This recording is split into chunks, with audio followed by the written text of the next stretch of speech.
Bismillahirrahmanirrahim. Assalamualaikum warahmatullahi wabarakatuh.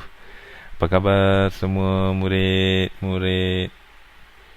Harapnya berada dalam keadaan yang sihat. Okey. Hari ini kita teruskan dengan video pembelajaran kita dengan tajuk wang. Okey. Kalau tengok dalam buku teks awak, tajuk dia tulis situ celek kewangan. Okey. Yang ini tak perlu nak pengiraan sangat. Okey. Just kita memahami je maksud. Okey. Di akhir pengajaran dan pembelajaran, murid dapat menerangkan maksud simpanan dan pelaburan. Yang kedua, menerangkan maksud faedah mudah dan faedah kompaun dalam simpanan. Yang ketiga, menerangkan maksud kredit dan hutang. Dan yang keempat, menerangkan perbezaan harga barangan sekiranya pembelian secara kredit dan tunai. Okey. Yang pertama kita tengok simpan dan labur. Okey. Okey, kita tengok yang ini orang ni bagi tahu apa dia kata kena faham tu maksud ni. Simpanan ialah wang yang disimpan atau dimasukkan dan digunakan apabila perlu. Ini beberapa maklumat tentang akaun simpanan. Okey, ni zaman sekarang lah. Kalau zaman tuk nenek-nenek awak dulu, tuk nenek zaman saya lah, tuk nenek saya dulu, kalau sebut simpanan dia tak simpan dalam bank, dia simpan di bawah bantal orang-orang tua dululah. Tapi sekarang tak ada dah. Okey, sekarang ni kita simpan kat mana? Simpan dekat bank. Okey, akaun simpanan, wang boleh disimpan atau dimasukkan. Okey, wang boleh dikeluarkan pada bila-bila masa. Wang permulaan simpanan rendah. Okey, kemudian dapat faedah. Kemudian kadar faedah 1% hingga 2% serta itu adalah berkaitan dengan akaun simpanan. Okey, ni simpan. Okey, kita tengok labur. Dia labur. Okey, yang ini labur. Akaun pelaburan. Okey, kita baca apa yang orang ni bagi tahu. Pelaburan ialah wang yang digunakan untuk perniagaan tertentu yang akan memberikan keuntungan pada masa hadapan. Ini beberapa maklumat tentang akaun pelaburan. Okey, akaun pelaburan, wang tidak boleh dikeluarkan pada bila-bila masa kerana ada tempoh hutang. Wang permulaan bergantung pada jenis pelaburan. Diberikan sebagai dividen atau bonus. Ada untung tinggi dan biasanya melebihi 2% setahun. Okey, kita tengok yang seterusnya adalah faedah mudah dan faedah compound. Okey, apa dia faedah mudah, apa dia faedah compound. Okey, kita tengok perbualan dua orang ni. Kata, ibu, kenapa nilai faedah ini berbeza? Okey, ibu dia kata, maklumat penting ni, awak jangan main-main ingat perbualan ni biasa-biasa je. Okey, nilai pada tahun pertama ialah faedah mudah. Ingat nilai pada tahun pertama ialah faedah mudah. Okey, kita tunjuk yang sini teruslah. Okey, nilai ini adalah dia panggil nilai faedah mudah.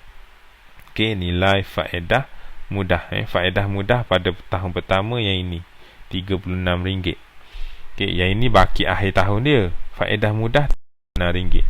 Okey, apabila wang simpanan tidak dikeluarkan pada tahun pertama, okey, duit ni dia tak bawa keluar, dia bawa pergi kepada tahun kedua.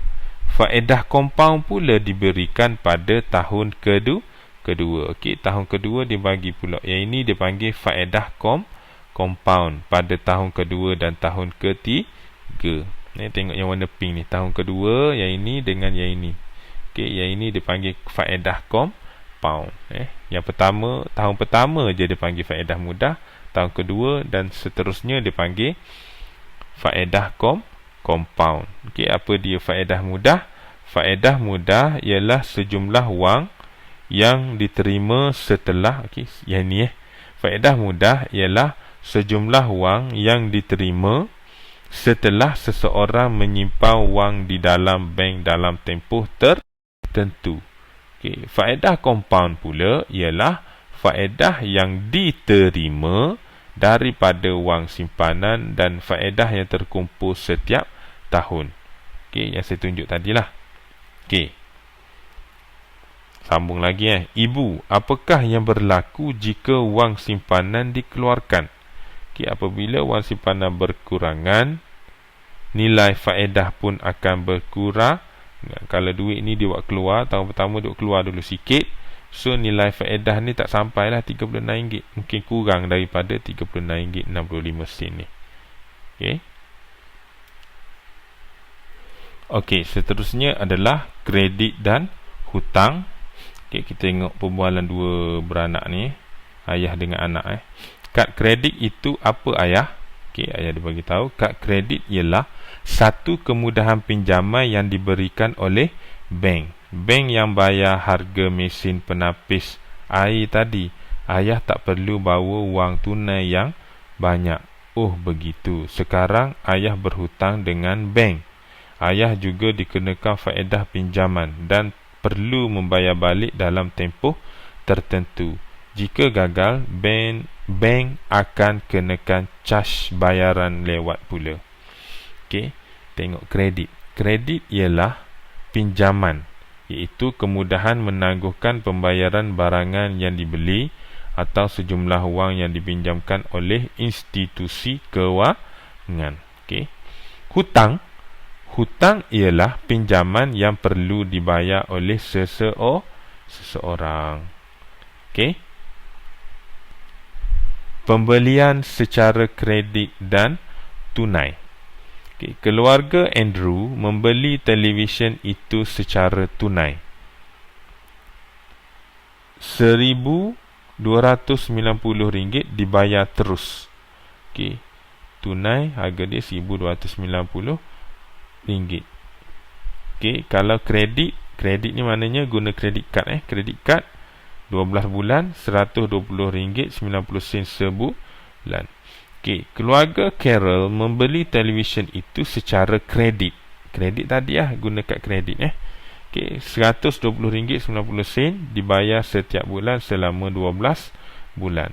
So, bila kita darab RM120.90 darab dengan 12, kita akan dapat RM1,450.80. Okey, berbeza harga dengan bayaran tunai. Okey, so bayar kredit lagi mahal berbanding dengan bayar secara tunai. Okey, kita tengok perbandingan antara pembelian secara tunai dengan pembelian secara kredit.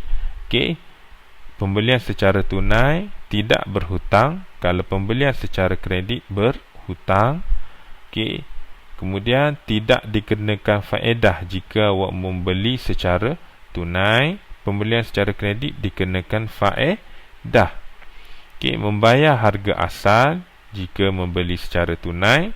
Membayar harga yang lebih daripada harga asal, itu pembelian secara kredit. Pembelian secara tunai, bayaran penuh menggunakan wang tunai atau kad debit. Okey, pembelian secara kredit, bayaran menggunakan kad kredit dan ansuran secara bulanan. Okey, itu saja untuk video pembelajaran kita pada kali ini. Jumpa lagi. Selamat belajar. Assalamualaikum.